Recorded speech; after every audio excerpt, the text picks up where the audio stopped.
belajar. Jadi kemarin ada beberapa pertemuan saya udah masuk kelas ini udah sekali, kelas sana juga sekali. Jadi kemudian praktek juga di sini ada beberapa kali, ada beberapa yang hadir. Mungkin kalau semalam saya tidak bisa hadir karena ada kegiatan, mohon maaf. Jadi hari ini kita langsung belajar yang ringan-ringan dulu. Ini untuk yang belum tahu, saya ulangi dulu. Ini namanya kompresor yang ini, yang besar ini. Ya, tahu Pak? Mungkin ada juga yang belum tahu kalau kayak gini itu namanya kompresor. Ini untuk apa? Ini untuk nambah angin kereta bisa, ya. Ini bisa untuk nambah angin. Bisa juga untuk nyemprot-nyemprot. Pokoknya ini angin bertekanan. Ya. Tapi banyak salah gunakan ini. Untuk kalau orang yang kepanasan, semprot-semprotkan badannya, nggak apa-apa lah, ya. Mungkin nggak mengganggu. Jadi kompresor nih gunanya untuk, mungkin kalau di bengkel-bengkel ini nambah angin, kalau kempes nempel, kemudian untuk nyemprot-nyemprot nanti kalau lagi servis. Oke. Kalau cara ngidupkannya, bagian udah tahu. Kalau ini kompresor ada jenisnya ada dua, satu yang pakai listrik tinggal colokkan hidup. Kalau ini pakai mesin, engine namanya, mesin bensin. Perhatikan, diperhatikan sana, belajarnya, perhatikan. Kereta diimpor, ditarik, sama aja, intinya sama. Biar tahu berdiri sana, berdiri di sana ya. Nampak. Nah, biar tahu, lihat. Coba hidupkan satu orang. Tes. Hidupkan kompresor ya, coba. Nih. Enak kepala weh, gila banget. Tengok dulu, perhatikan. Ini untuk ditariknya, ini minyaknya harus dibuka. Ya, yang ini cok. Kalau mungkin pagi hari atau lama nggak dihidupkan, dicok dulu. Baru ini gasnya. Kalau kemarin kecil gasnya, kemarin besar. Jadi dia ambil separuh di sini. Pertama kali dicok, minyaknya dibuka, baru tarik. Sampai kandas tariknya.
Masih bagus, matikannya di sini. Ada dia saklar on off gitu. Kalau on berarti off berarti matikan arus. Itu yang mesinnya. Tengok anginnya di sini. Udah banyak angin, berarti dalamnya ini udah banyak angin udah bisa dipakai. Jadi kalau orang bengkel itu nanti ini harus ada. Wajib ini hukumnya kalau yang mau buat bengkel atau mendirikan bengkel atau kerja di bengkel ini wajib ada. Ada yang kecil, ada yang besar, ada yang besar kali. Kalau mobil besar kali, karena anginnya ini dibutuhkan untuk pompa. Kalau ini untuk pompa ban udah bisa lah. Ban kereta, ban mobil pun udah bisa, ya. Kompresor. Kemudian ini ada beberapa alat-alat untuk bengkel di dalam. Ya beda-beda. Alat yang dipakai bengkel Semer beda lagi. Ini alat untuk dipakai bengkel ringan, servis ringan. Ya ini ada sepeda motor nanti ini. Kemarin mungkin pertemuan sebelumnya dikasih tahu nih. Sepeda motor ini kira-kira bagiannya apa aja, ya? Di video malu gitu. Bagian-bagiannya apa aja? Tutup. Nanti diingat-ingat lagi. Nanti diingat-ingat lagi. Oke, jadi kita masuk di sepeda motor. Ini sepeda motor.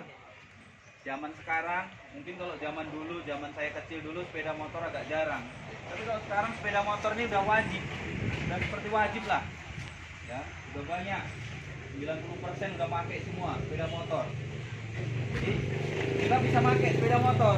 Yang minimal kita tahu lah yang kita pakai itu sepeda motor.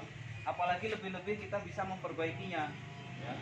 Bukan berarti kita nggak perlu ke bengkel, enggak. Kalau masih kerusakan ringan, kita boleh aja kita perbaiki sendiri.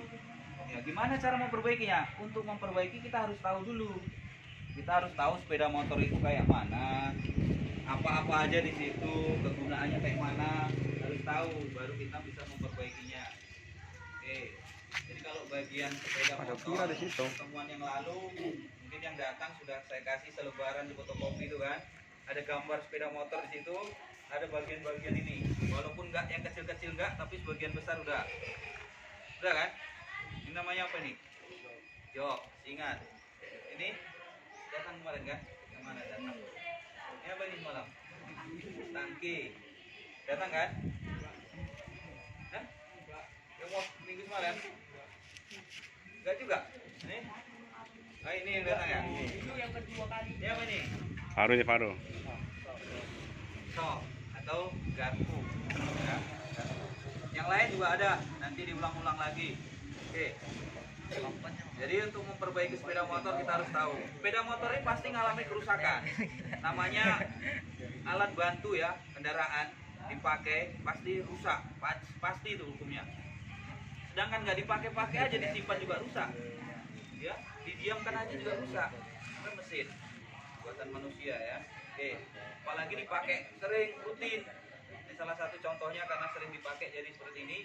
Mungkin sedikit banyaknya udah mengalami kerusakan. Ya, kita mau diajarkan supaya bisa memperbaikinya. Untuk memperbaikinya harus tahu. Jadi kita mulai dari yang ringan-ringan. Yang ringan-ringan yang biasa-biasa terjadi atau karena sering kita pakai yang sering rusak.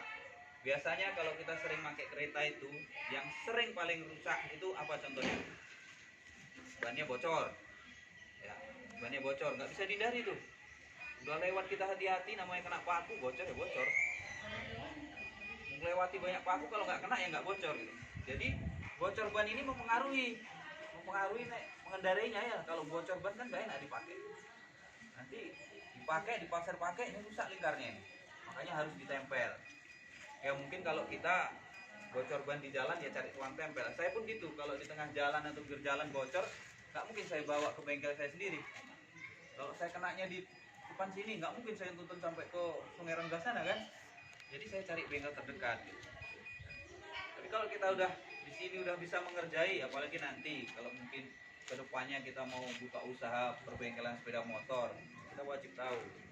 Khususnya yang laki-laki inilah, yang seperti ini harus tahu. Ya. Jadi nanti diajari juga cara nempel ban. Cara nempel ban kayaknya sepele kita lihat. Sepertinya wah gampang bawa itu nempel gitu aja ya. Ya. Tapi nanti waktu kita pelajari nanti kita agak payah. Nyongkel ban aja lah. Kita harus bisa buka ban ini pun harus bisa. Buka ban dari sepeda motor ataupun dicongkel dari sini langsung. Itu ada cara-caranya, nggak sembarangan nyongkel. Kalau kita nyongkel nanti koyak. Ya. Koyak. Congkelannya pun ada khusus nanti, bengkok-bengkoknya dia ada diatur. Kemudian nempelnya, berapa lama apinya, bannya itu istilahnya masak atau belum, dipelajari. Salah satu contoh bannya semalam ya, belum jadi malam udah dibolongi nih, dibolongi, mau ditempel, makanya nyari pancis nggak dapat, waktunya udah habis. Tapi nanti kita ulangi lagi. Kemudian apalagi yang rutin? Yang rutin sebenarnya dia bukan rusak, tapi wajib diganti oli. Sepeda motor ini pakai mesinnya itu harus ada olinya, karena bagian di dalam ini bergerak mesinnya, pokoknya semua lah di dalam itu bergerak-gerak. Jadi kalau besi atau logam di dalam mesin ini bergerak-gerak, nggak dilumasi, nggak dikasih oli, mesinnya nanti aus atau gesekan lama-lama besinya habis kikis. Jadi kalau ada gerakan-gerakan di dalam itu dikasih oli untuk lumasi. Nah oli ini punya masa waktu nih. Oli gini, ini dibuat dari pabriknya.